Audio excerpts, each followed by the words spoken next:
Hay una enorme dificultad en el mundo en relación con la justicia juvenil por un sinnúmero de razones que yo no puedo desarrollar con ustedes esta mañana, o tarde para algunos.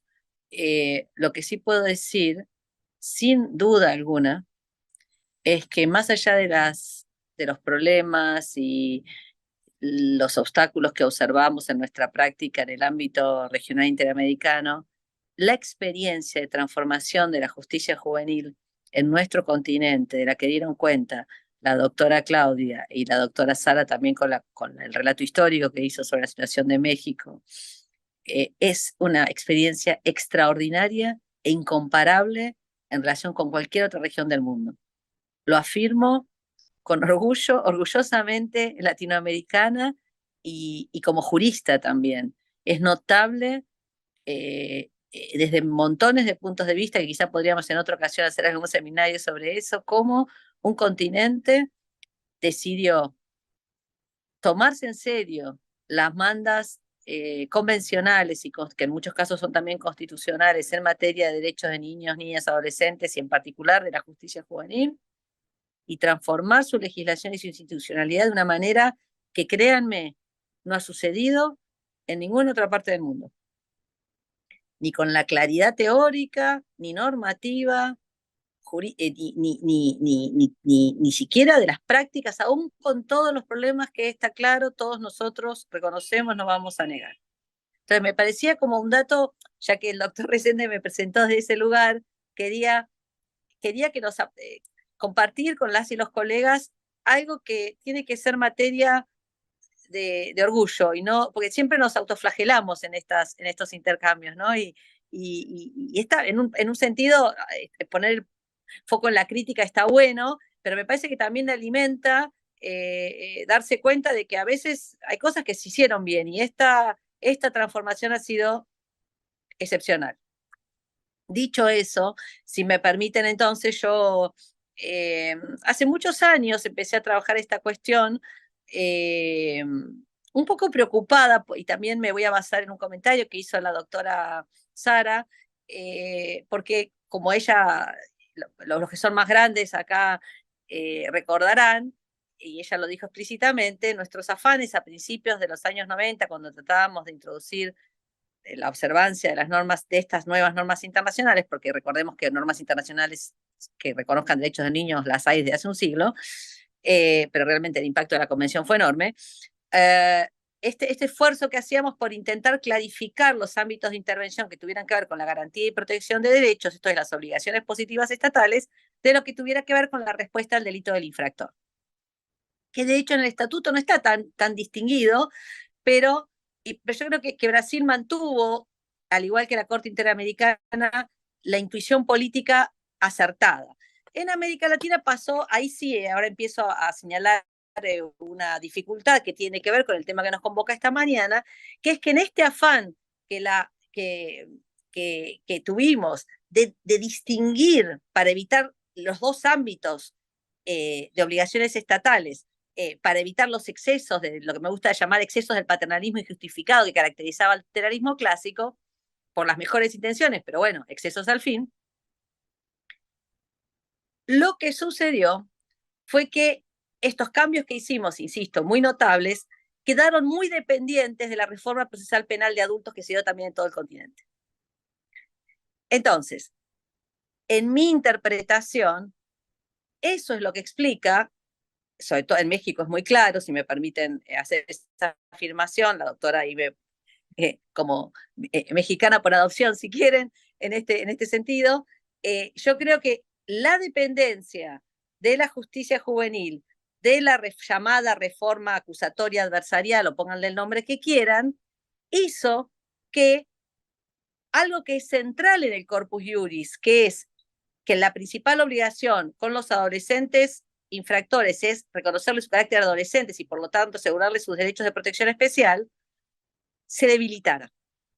Y al debilitarse esa obligación principal de protección especial y obligación positiva, que es el núcleo duro de la reintegración social, es el núcleo duro de la justicia restaurativa, es el núcleo duro de cualquier intervención con adolescentes infractores, lo que sucedió es que se le bajó, si me permiten la expresión muy porteña, pero pónganlo entre comillas, disculpen que no sea muy académica, se le bajó el precio a la necesidad y a la instancia de la intervención de saberes no jurídicos en la justicia juvenil.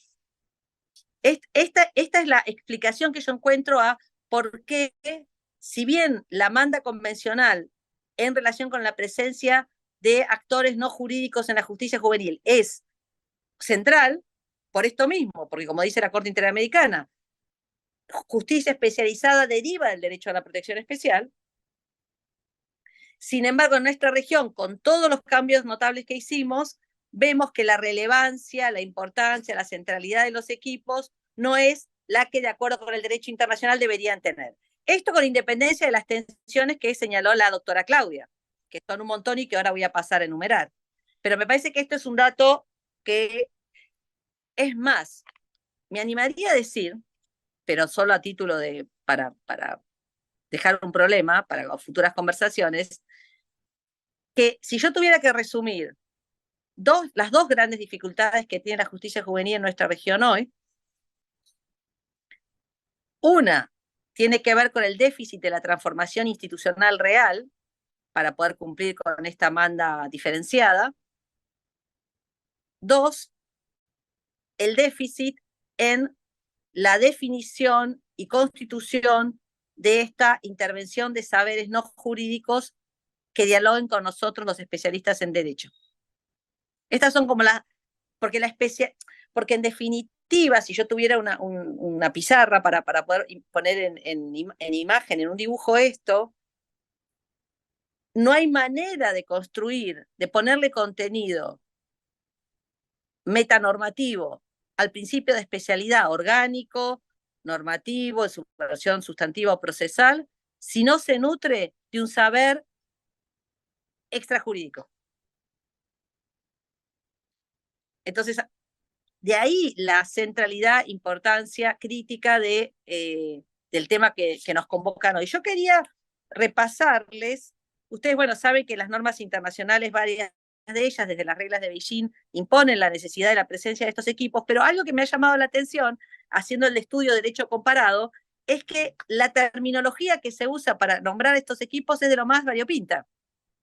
Entonces tienen equipos interdisciplinarios, equipos multidisciplinarios, y acá aparece un problema epistemológico, porque todas ustedes sabrán que la distinción entre interdisciplinario y multidisciplinario es todo un debate en el ámbito especializado. Entonces, si ni siquiera eso está resuelto en el ámbito específico, nosotros después traemos las palabras sin tener muy claro de qué estamos hablando. Entonces, tenemos interdisciplinario, multidisciplinario, solo equipo técnico, unidades de profesionales, habla la ley de Costa Rica, Uruguay habla de equipo técnico, Brasil es equipo interdisciplinario, Dominicana dice equipo multidisciplinario. Por ejemplo, en la Argentina vieron que tenemos un sistema federal y cada provincia tiene su legislación. La ciudad habla de equipo técnico interdisciplinario, o acá hay una provincia en Mendoza, porque fue la primera provincia que cambió su legislación, habla la ley de cuerpo auxiliar. Ya con el tema de auxiliar tenemos un problemita, ¿no? Auxiliar, porque entonces las condiciones laborales de los auxiliares no siempre son de jerarquía y tienen un montón de efectos a los fines después del diálogo con los magistrados. Cuerpo auxiliar interdisciplinario, etcétera. A ver acá, la provincia de Buenos Aires habla de cuerpo técnico auxiliar. Entonces, en definitiva, lo que les quiero marcar con este segundo comentario es que hay una imprecisión que en mi opinión no es solo una imprecisión terminológica, que se explica porque no tenemos nosotros resuelto el tema de qué lugar le queremos asignar a estos saberes no jurídicos, y por aquella pelea histórica con el tutelarismo clásico, cuánto poder queremos asignarle a este saber no jurídico en las decisiones que tomamos nosotros los expertos en derecho. Sin embargo, el problema de fondo es el que señalé hace un rato, que no hay manera de construir una respuesta especializada sin ese diálogo con el saber no jurídico especializado de todas las ramas que ya conocen todos. Entonces, digamos, esta es la segunda cuestión. Entonces, si ustedes se fijan y se leen con detenimiento las normas internacionales. Yo estoy cada vez más, y probablemente por mi nueva función, trato de poner más foco específicamente en el texto convencional o en las reglas y principios que se derivan del Corpus Juris, y no tanto en otros documentos, porque hay mucha inflación de documentos. En mi país quizás sea por el problema de... pero yo veo problemas de inflación en muchos órdenes, en el derecho penal y también en los documentos que se producen a nivel internacional. Y a veces con tanta inflación de palabras, tanto texto, perdemos de vista lo que es el núcleo duro de las reglas y principios que deben regir nuestra actividad. Entonces, volvamos a lo básico, como se suele decir, y si ustedes se fijan, en la regla 16 de Beijing, para mí es una regla genial en este tema, porque la regla dice que para que la autoridad pueda tomar una decisión justa, se tiene que realizar una investigación completa sobre el medio, o sea, todo esto que estamos hablando del trabajo de los equipos. Pero la regla 16 tiene dos palabras que para mí son, o sea, encaminan muy bien la conversación en este tema. Que no hay manera de tomar una decisión justa si no es nutrida de este saber experto no jurídico, con lo que la posición marginal que tienen estos equipos en nuestros países está hablando de que entonces la justicia de las decisiones podría dejar mucho que desear, más allá de todos estos requisitos de la escucha y de todo lo que todos los magistrados hacen, y la doctora Sara lo dijo con claridad, pero la regla dice que tienen que estar presentes. Y además dice algo más, en los casos que no sean delitos leves. ¿Por qué para delitos leves no? Porque en rigor todo el sistema de respuesta al delito de los adolescentes infractores presupone fuertes políticas de prevención y eficaces, pero además centralidad de la justicia restaurativa. Entonces, lo que llegaría a la justicia penal adjudicativa, digamos, adversaria, acusatoria, serían los casos más graves. Entonces, por eso la regla 16 dice, salvo delitos leves. Lo que pasa es que la interpretación de esa regla hay que complementarla con el resto de las normas que integran el Corpus Juris, y ahí fíjense cómo equipos interdisciplinarios adquieren un sentido también y central en el ámbito de la justicia restaurativa. Porque pregúntenme o díganme ustedes cómo es posible encontrar una solución restaurativa y justa solo con abogados.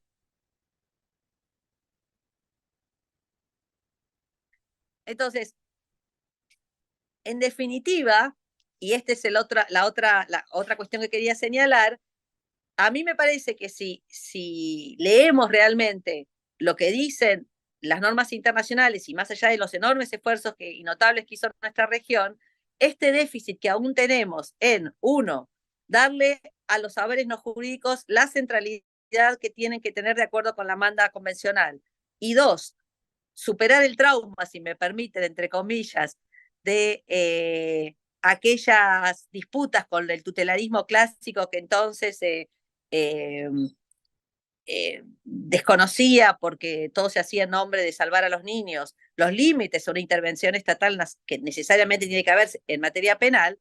Digamos, si nosotros somos capaces de resolver esa cuestión, entonces ahí sí realmente vamos a poder hablar de especialidad en un sentido fuerte. Entonces, y con esto termino, lo que me quedó, digamos, yo diría, digamos, hablaría de un principio de intervención sobre la base del mínimo daño, de la dañosidad mínima, ¿sí? Si esto no se puede resolver con saberes no jurídicos en el ámbito restaurativo, hay que trasladarlo al ámbito de los delitos graves y del proceso penal juvenil. Pero no puede arribarse de ninguna forma a una solución justa del caso en términos de responsabilidad del adolescente y en la etapa de ejecución, perdón, en la etapa de determinación judicial de la sanción y en la etapa de ejecución, sin que este proceso y en cada una de estas instancias el saber no jurídico tenga un rol hiper relevante. Ahora, que tenga un rol hiper relevante no significa que ese conocimiento pueda en la ponderación del valor de esa información, avasallar los límites clásicos que caracterizan lo que llamamos garantismo penal o minimalismo penal o todas los sistemas de argumentación y de limitación al ius puniendi estatal, que en el caso de adolescentes además tienen restricciones adicionales. Entonces, en definitiva, para mí lo que no hemos logrado muchísimo,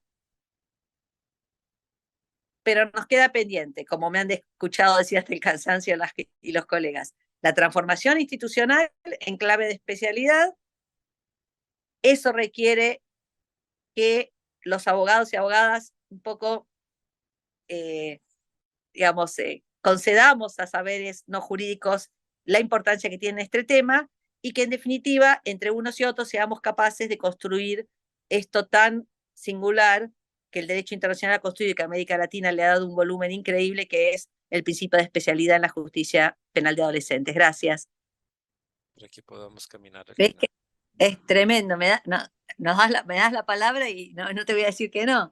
Es que las colegas también me hicieron como solo 4 cuestiones, voy a decir, lo más resumidas posible, súper rápido.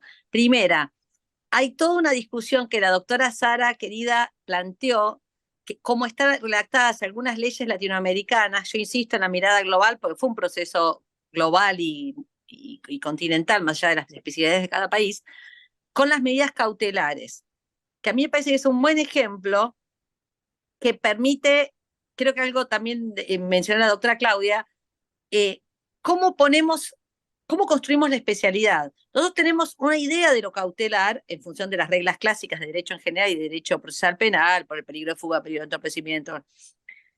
Pero, en rigor, puede ser el primer contacto que tiene un adolescente que está en una enorme situación de deprivación de derechos con el Estado, que debió haberle garantizado derechos. Entonces, ¿está autorizado el Estado o el operador judicial para, a partir de un señalamiento de déficit de la garantía de derechos, por el marco de la cautelar, tomar alguna clase de medidas? Porque lo cautelar no lo justifica. Entonces, ¿cómo se resuelve esa tensión? ¿Y cómo opera ahí, dialoga el equipo interdisciplinario o otros poderes del Estado para garantizar los derechos si la única habilitación que tiene el Estado para intervenir en el caso es solo cautelar porque todavía no se entiende? Esto como uno de los problemas interesantes que plantea la especialidad en el diálogo, por ejemplo, con las cautelares, en los hechos graves sobre todo. Y en la idea de que la población que tenemos con hechos graves es población que está enormemente deprivada, con adicciones, con todos los trastornos que Eduardo señaló antes. Segunda cuestión, en relación con el contexto global. En muchas partes del mundo, los temas que nosotros, que son la materia de la justicia juvenil, no solo que se aceptan las ofensas de Estado por la condición que nosotros superamos hace mucho, sino que de lo que eran aquellas situaciones de desamparo, peligro moral, etcétera, sino que además, aún los hechos graves se considera que tienen que ser resueltos por la justicia tradicional, no la justicia del Estado formal.